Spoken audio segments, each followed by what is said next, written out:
Okay, so this is the first video lecture, and we are going to talk about Chapter 2, Section 2.1. Now, this chapter is about differentiation of functions of several variables, and the main objective is to extend the concept of differentiability from one variable functions to several variable functions, alright?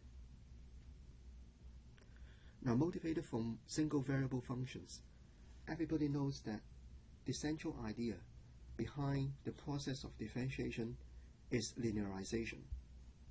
Now, roughly speaking, the idea is that the local information of a function can be retrieved from a linear map, which is the derivative of the function.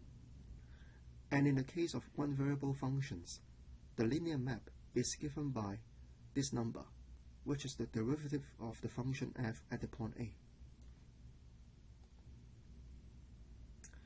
And then we can generalize the notion of derivative to functions of several variables.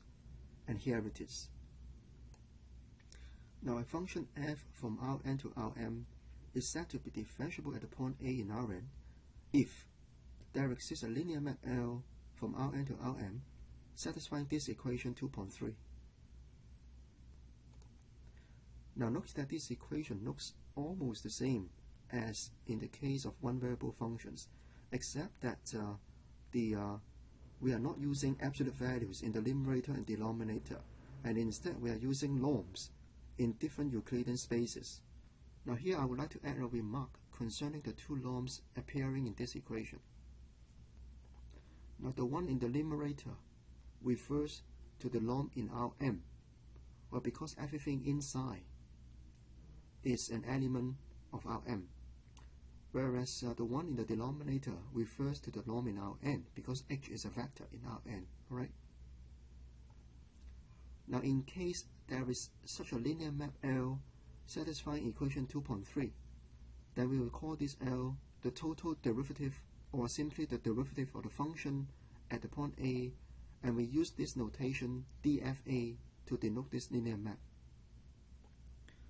Now, here some people include the word total just in order to distinguish this from the concept of partial derivative, which we'll introduce later. Now, it is clear that the first thing we need to address is the uniqueness of such a linear map, and this is exactly the content of Theorem 2.1. So we are going to prove that if f is differentiable at the point A, then there is exactly one linear map satisfying this equation 2.3. Now, here is the proof. Now, suppose that there are two linear maps L1 and L2 satisfying equation 2.3. And of course, we want to show that L1x is equal to L2x for any x in Rn. And I will divide this into two cases, x equal to 0 and x not equal to 0. And when x equal to 0, this is trivial. This is because both L1 and L2 are linear maps, and hence both L1 0 and L2 0 are equal to 0. And for the second case, when x is non-zero, we have to use the assumption that f is differentiable at A. And here is the proof. Now, let's consider this quotient. The numerator is the norm of L1x minus L2x, and the denominator is the norm of x. This is well defined because we are under the case x is non-zero, right? And then, using the homogeneity of the norm functions, the first term is equal to the second term for any non-zero t, right? And since L1 and L2 are linear maps, the second term equals the third term. Now, and then we add and subtract the term fa plus tx minus fa in the numerator to get the fourth term. And then we can apply the triangle inequality to get the right hand side. And now we can let t goes to 0 and apply the assumption that the linear map L1 and L2 satisfy the equation 2.3. And hence the right hand side here will go to 0 as t goes to 0. And then we can apply the sandwich theorem to conclude that this term is equal to 0, and hence the result. Now the first example is given by 2.2. Let f be a function from Rn to Rm given by mx plus b, where m is an n by n matrix and b is a vector in Rm. Now direct computation shows that fa plus h minus fa is equal to mh, and it follows that the difference is exactly given by the linear term m times h. And if we define the linear map L to be the multiplication by m, then the numerator in the quotient in 2.3 will become 0, and hence the limit equal to 0 as well. And as a result, this function f is differentiable at any point A, and the derivative dfa is a linear map given by the multiplication by m. In other words, the derivative of the function f at any point A is the same linear map given by the multiplication by the matrix M. Now there are two special cases to be considered. The first case is b equal to 0. The second case is m equal to 0. Now in the first case, since we already know that dfa applied to h is equal to the multiplication by m, and mh is exactly the same as fh, because this is the case when b equals 0. And as a result, we have dfah is equal to fh for any h. And now the consequence of this example is that if f is a linear map, then fx is given by a matrix M multiplied with x. And this example shows that the function f will be differentiable at any point A with the derivative is equal to the function itself. Now this is conceivable because don't forget, the central idea behind differentiation is linearization.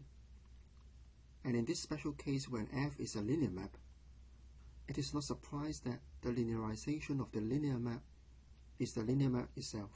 Alright? Now let me give you two examples.